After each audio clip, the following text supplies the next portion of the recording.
Valley Connection is brought to you by RPS Video Productions.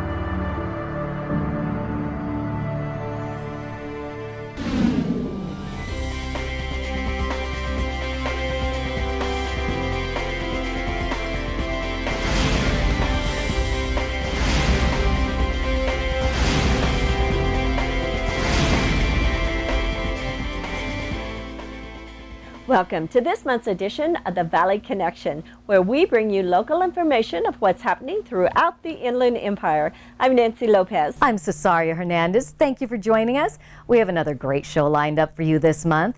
We are fortunate to have historian Rob Lindquist, and he is going to share some local history with us. And I had a chance to experience some unique art at the annual Ramona Country Woodcarver Show held out at Valleywide Park and Recreation Center. Talented artists displayed unbelievable art, and all carved out of wood. And you think that carvers use only a knife to carve? Well, actually, some of the pieces were carved by a power saw. A power saw? Yes. That's amazing. Well, saving money for our golden years is always a challenge, especially for some of us. I had the chance to speak with a local financial expert on just how important it is for financial peace of mind to plan ahead for our retirement years. And we also want to bring back a very popular piece that RPS produced on the annual Tamale Festival held out in Indio. They have, on average, over 120,000 visitors that attend this event every year, and we're going to show you why. That's a lot of tamales. A lot of tamales. A lot of tamales. Well, we have so much more to share with you, so stay with us and experience some of the Inland Empire through the Valley Connection.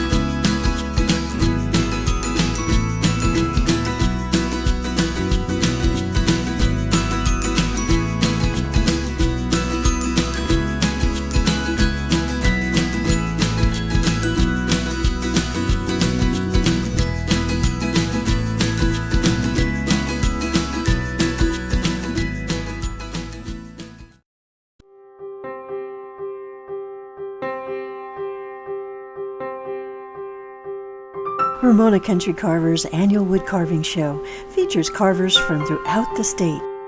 Let's join Nancy to find out more about this unique form of art.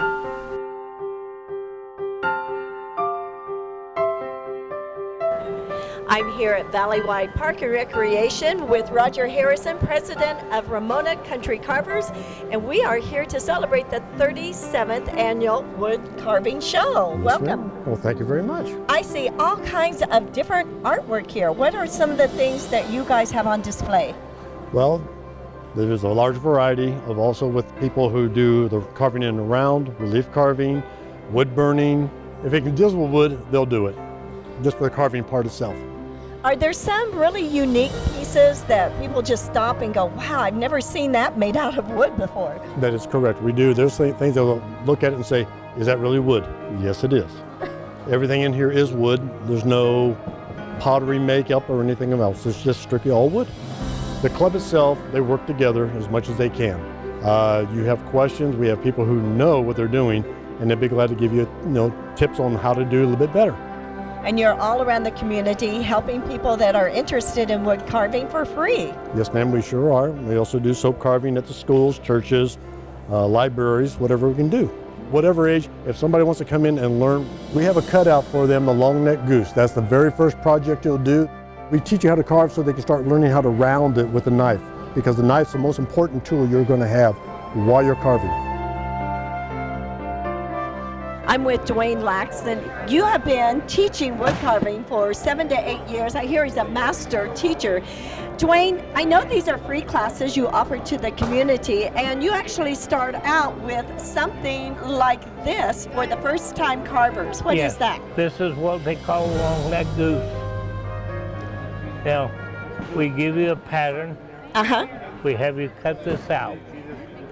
You know, this is already done for you.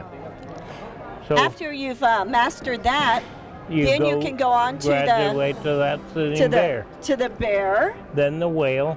And then, this looks pretty intricate here. Yeah. Then the wolf head or the turtle. You can carve any wood, you know, but the basswood is the thing. It's softer. It's tight grain and it's fairly hard, but it's not too hard to start with. The whole purpose of this project is to teach you all the different cuts and the different grains in the wood, and how, you know, without going into a lot of detail right now, that's all I want you to learn with this project. Then you graduate to that one, and I want you to do this one all with a knife.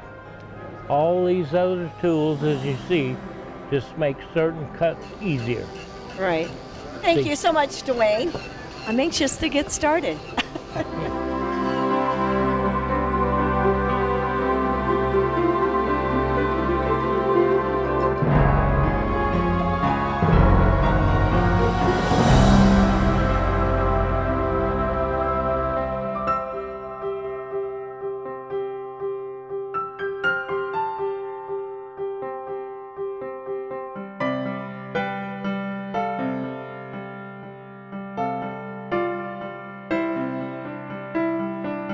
Wood carving has been around for about as long as man has been on Earth. It is an art form common through all cultures. So I would imagine as long as there is wood and there is man, there will be wood carving. The Camelot, a magnificent place locals describe as a castle. Located in the beautiful San Jacinto Valley, holiday retirement.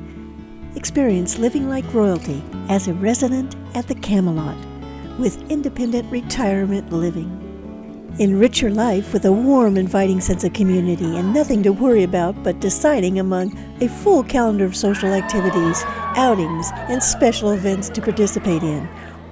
Or you just might want to sit back and join in on a weekly fireside chat with friends and staff. Enjoy delicious and nutritious food as a chef prepares 3 meals a day for you. Whether you want a studio, 1 or 2 bedroom suite, they all come with a kitchenette and a refrigerator. Individually controlled heating and air conditioning with each suite, along with weekly housekeeping and linen services. As you experience the beautiful interior with 6 atriums throughout the building, come and enjoy the unique grounds of the Camelot. Independent retirement living and pet-friendly, one of over 300 holiday retirement communities across North America. If you are that independent retiree and ready to simplify your life, we invite you to discover all that holiday retirement has to offer at the Camelot. I had a chance to sit down with award-winning financial expert Hugh Regary, and we talked a little bit about retirement planning. And I understand, Cesaria, that he is a big believer in pre-planning for retirement. Yes, he is, Nancy, and for good reasons. Watch.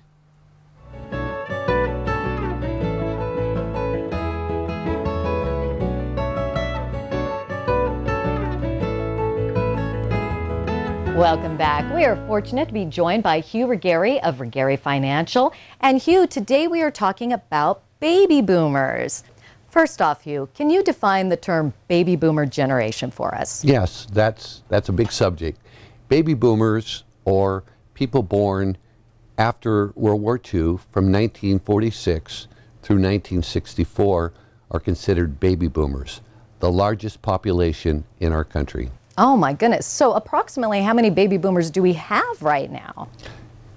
I don't know exactly, several million, but there are over 10,000 baby boomers going into retirement every day and will last for the next 10 years. Wow, that's a lot of people facing retirement. What are some of their concerns? Concerns are, number one, because this generation of people are living longer than any other generation. Will I have enough money to last the rest of my life? What are the major differences that you see between the baby boomer generation and generations past? Generations past, during the war and previous to that, were called the GI generation. That generation of people saw every major transition in America. They went through a war, they went through rationing, part of them went through the Depression. Those people knew exactly what a dollar was and saved as much as they could. The problem was most of them during their lifetime ran out of money. Their children, who are now the baby boomers, have enjoyed luxury that no other generation have seen. Good jobs, making more money, more opportunity. What are some of the financial options for baby boomers that are getting to retirement age? That's a good question. Most companies that people work for have an option to participate in a 401k or a 457 and different other defined benefits that are offered to all employees. Now, these are lifelong decisions. What would be your best advice for people? I know that about age 55, you come to a place where you have to start taking a good hard look at your retirement. What would be your first line of advice to them? Procrastination is the biggest fault of baby boomers. We always want to put things off till tomorrow. And most of the time when we put things off, things don't get done.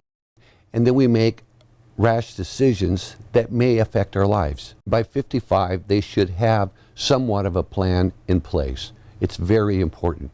You can't wait till the last minute to retire. Now, for folks that have taken a look at their retirement, should they get a second opinion? A second opinion for retirement is the most important thing they can do. Most companies offer a plan. It may not necessarily be the right plan for the person, but to me, you need to get a second and maybe even a third option for your retirement, because the decisions you make will last the rest of your life. Give me the good news about the baby boomer generation, speaking financially and towards retirement. The baby boomer generation have in assets over $12 trillion. Properly positioned, properly planned, the baby boomers should have an absolute great, wonderful retirement. Oh, well, that's good news, especially for a lot of us. It's something to look forward to. And we thank you, Hugh, for sharing all of those insights with us. And we'll be right back right after this. For more information, visit McGarryFinancial.com.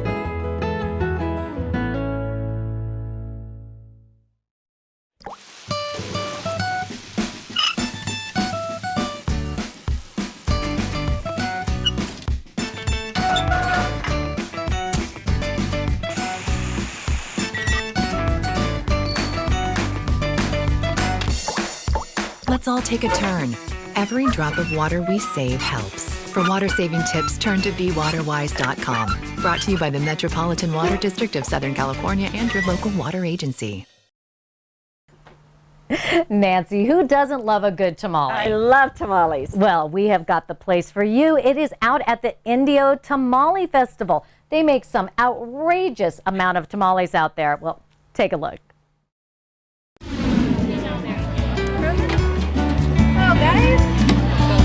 What a beautiful weekend for the Indio International Tamale Festival. For centuries, it's been known to be a Mexican tradition after Thanksgiving to start preparing tamales for the Christmas Eve celebration, Las Posadas. Joining us now to tell us all about it is Jim Curtis with the City of Indio. It's our 23rd Indio International Tamale Festival. We have great weather for it. It's 23 years, so 1992, our Downtown Merchants Association kind of got together and said, hey, how do we get people to downtown Indio?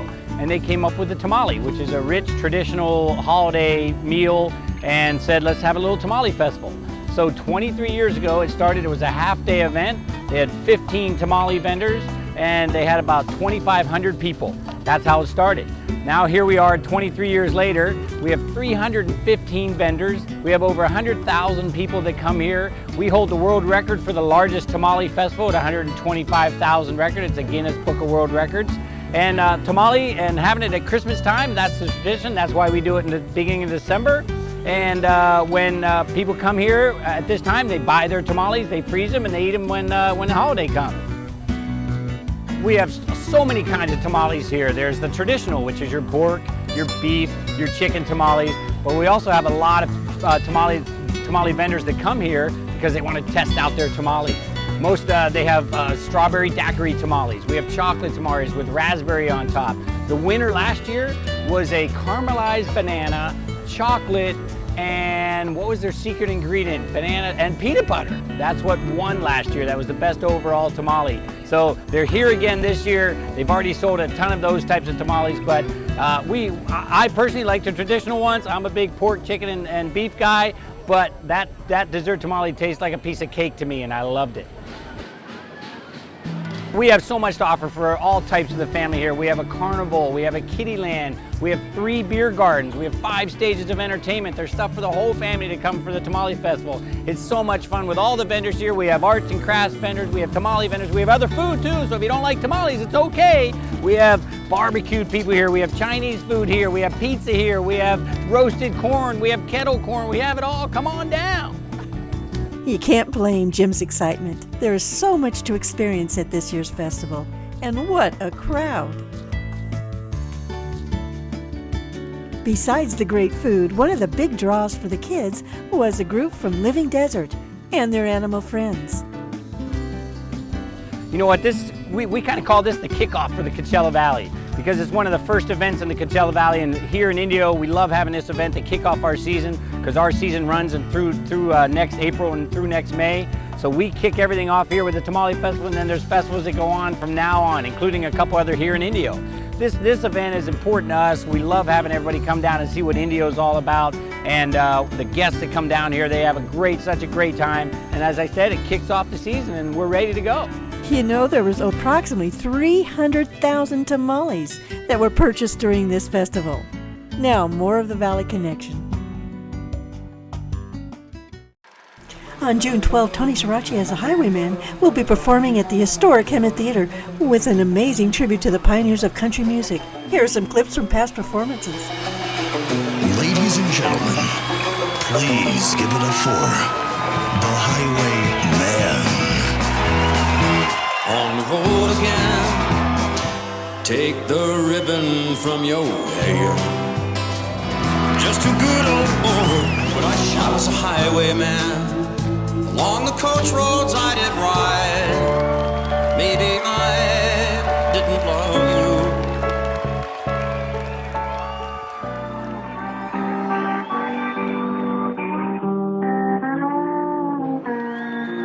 I'm crazy for thinking that my love could hold you.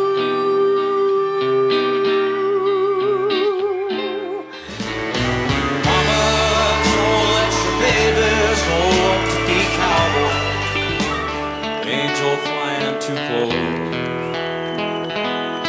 to the ground. I was a sailor. I was born upon the tide. Yeah, feeling good was easy long when he sang the blues. You know, good enough for me and my Bobby McGee. Hey, hey,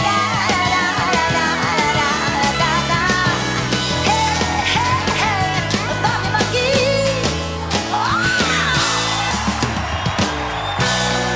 Tony Sriracha as the Highwayman. For tickets or more information, go to the Hemet Library Foundation.org.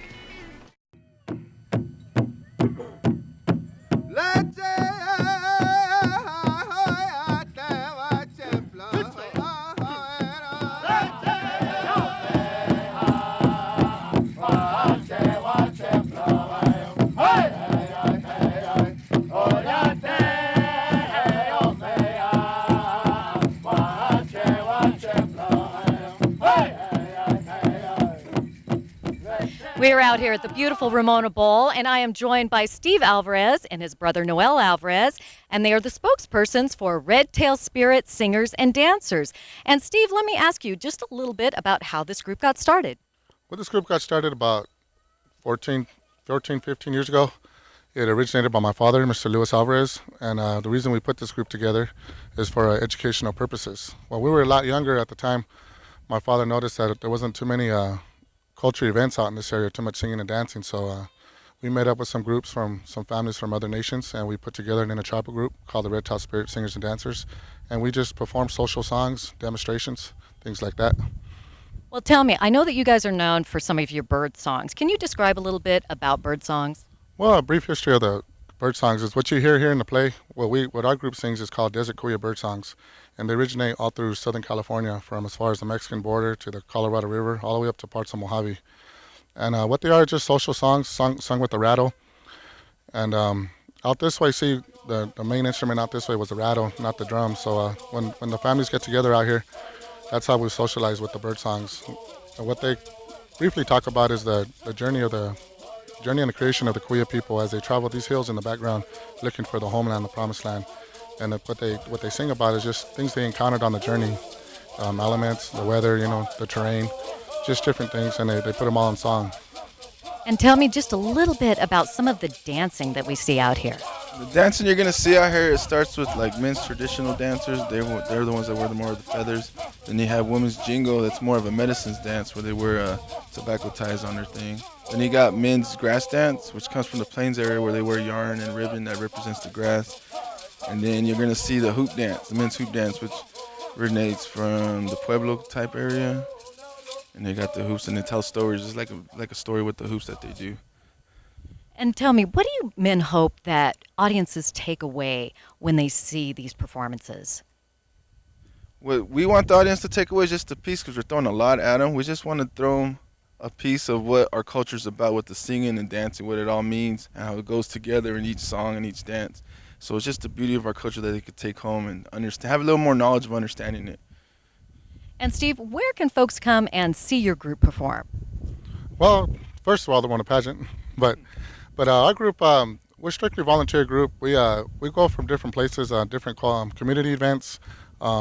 We do different colleges, different schools, and what we do, we go out and just give a demonstration, kind of educate the people a little bit about our songs and our dances. But usually you'll find us anywhere here in the community, any local event, any culture events in Riverside County, San Bernardino, wherever. We like to travel, but we just like to come out, and the kids like to express themselves through song and dance and share all this knowledge with the public. Well, we sure are thankful for that. And my goodness, it is so beautiful. Be sure to get your tickets and come on up here and see them in the Ramona pageant and catch them at local powwows too. We're going to be right back with more of the Valley Connection right after this.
Well, we're here in Reinhardt Canyon today. This is west of Hemet. It was settled by a family in 1888, the Thomas Reinhardt family. And this is a very, very special place. It's very different from the standpoint of what kind of botany you'll find here. It's also most remarkable because of the rocks that are here. One of these rocks is the one that we're going to be talking about today, and that is what has been called the Maze Stone, or the Engraved Rock. It was discovered by the Reinhardts and then kind of rediscovered in 1914, and it became a very popular attraction in the Southern California area when you're looking for Indian rock art. And this one is very, very significant. Think about this place. We'll see scenes from this canyon area here in Reinhardt Canyon that will tell you that this was a place of seclusion. This was a place where there was a little bit of insularity, that people could come here and feel very, very much akin, brought into and incorporated with the environment. This was very important to the Indians. If you look around here, you will see, as we go through, these huge rock formations, this very, very granitic kind of environment. It's the perfect place not only for a village site, but more importantly, for this special kind of rock art. So what we're looking at when we're facing this rock, it faces to the east, and it is a depiction, the primary design of which is a swastika, and the swastika is turning in with its arms turning toward the clockwise motion, so it's in a clockwise form.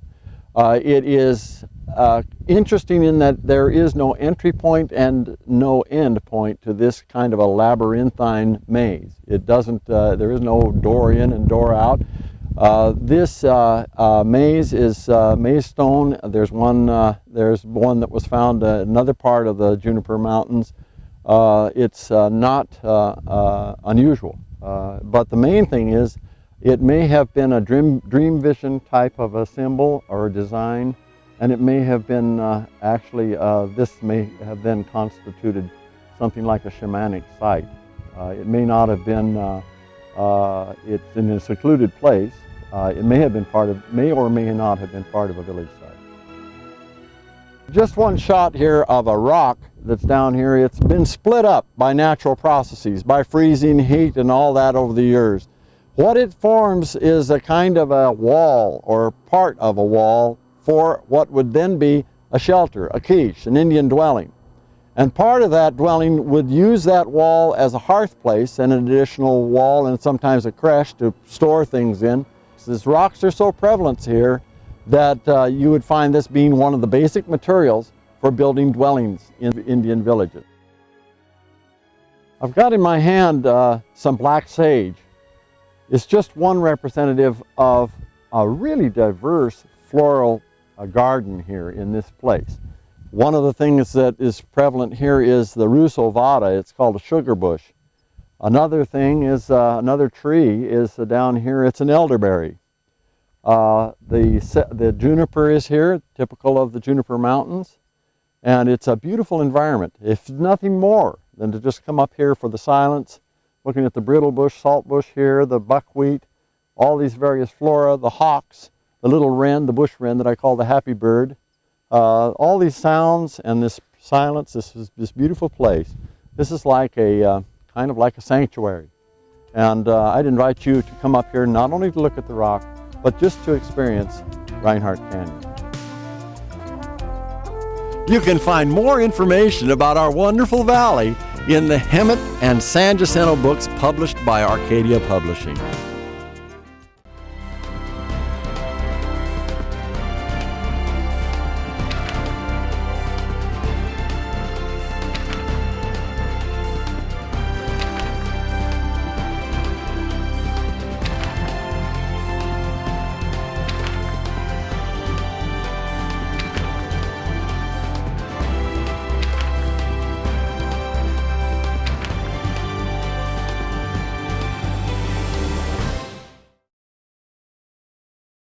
And welcome back as we close the show. And we would like to thank all of our guests for being with us this month.